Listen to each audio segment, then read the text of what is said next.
I was going to just go back to, I think, the Microsoft one. Go back to that one. Because this is something interesting which was mentioned, which is the buybacks, which Microsoft have been doing. These are very strong numbers.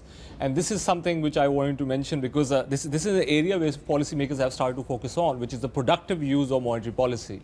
And this is where I think some of the large companies, I think, have been a little bit guilty of not using the low rate environment properly. So that's the point I wanted to mention. So that's very interesting. Compare and contrast the monetary policy effectiveness with buyback effectiveness for the value of the use of that capital. And you're saying that they haven't used enough buybacks, or they've done too many? They've done too many. There's the inequality angle. I think Draghi mentioned yesterday that, of course, you buy assets, you buy it from people who already have those assets. It has some inequality distribution. But I was at the IMF meeting, and inequality, I can tell you, is a major concern for the policymakers. It's really interesting that you're flagging up, because one of our commentators noted recently that American companies have embarked upon many more buybacks, share buybacks, than what European companies have. Yet if you see the weight of money, it's really gone into US markets.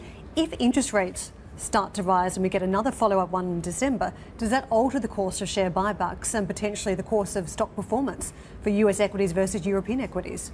Look, I think it potentially can, but that's why I think the Fed has been so very, very careful about creating a very dovish narrative around this hike, because of course they are the only advanced economy central bank who is near the hiking cycle, while everybody else is probably going to ease.